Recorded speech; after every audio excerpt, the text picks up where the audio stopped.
in the West, because we're very immature, we think that the purpose of a marriage is the happiness of the people who are involved in the marriage, the husband and the wife. And that's just not the purpose of marriage at all. The purpose is long-term facilitation of their psychological and spiritual development and the establishment of an environment that's beneficial to children. That's a responsible way of thinking about it. And so we need to have a serious conversation about what that means. But the ideal can't be too rigid, you know, because people aren't perfect.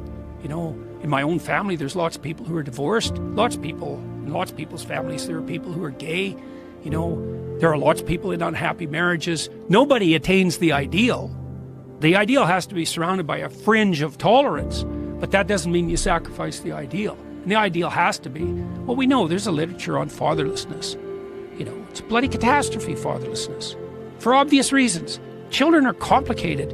You think you can, maybe if you struggle madly as a single parent, you could do a decent job, and lots of single parents do, but you're asking a lot, you know, for a woman to work 50 hours a week and then spend another 40 hours with her kids, and to do both of those optimally with no help. We know perfectly well that when women get divorced, especially if they have kids, they tend to fall down the economic hierarchy.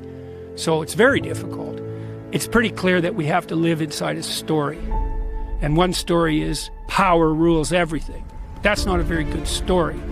It's a very pathological story. It's more like a confession too, if that's the story you insist upon. So you think power governs everything, do you? Okay, I know what you're like. So that's what you truly believe. See, I believe the spirit of voluntary play governs everything, not the spirit of power.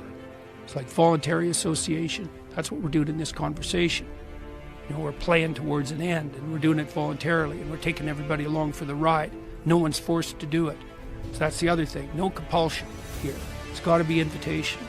So we're trying to work out what the story has to be. And on that front, we walk through the story of Exodus. Exodus means ex hodos, means the way forward. So it's the archetypal narrative of progression from tyranny and chaos into the future.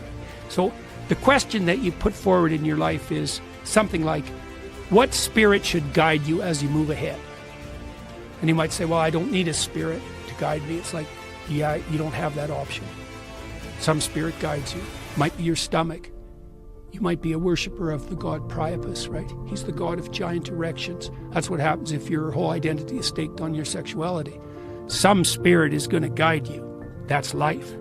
The question is, what is the highest spirit that could guide you? So in the Exodus story, the proposition of the story is the highest spirit that could guide you is the spirit that objects to tyranny and that calls the enslaved to freedom. You'd think, hey man, great, freedom, because now you're out of the tyranny. But that isn't how life works.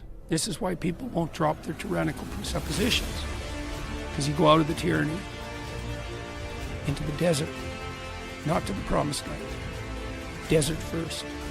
And what's the desert? Everyone's lost. No one knows which way to go. Everyone fights. Everyone turns to the worship of false idols. Everyone wants the tyrant to reassert himself.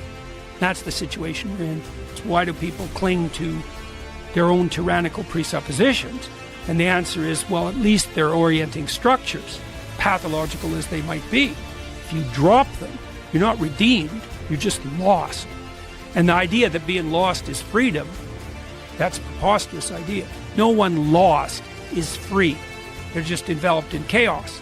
Take responsibility for yourself until you're good enough at that so you can take responsibility maybe for a wife.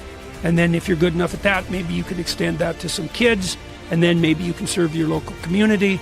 And then maybe you can serve your state. And maybe if you really get good at it, you could serve your nation, right? But you're taking the responsibility. And here's the basic rule. All the responsibility you abdicate will be taken up by tyrants. That's the cardinal rule of social organization. So we're trying to build out this story that's based on the deepest elements of Western tradition. That's an antidote to the false claim that it's only power that rules, because it's not right. And there is a model of proper governance in there, this idea of a hierarchical structure of responsibility. It's the proper computational structure. It's not top-down tyranny with fractionated individuals. And it's not utter chaos. It's ordered freedom.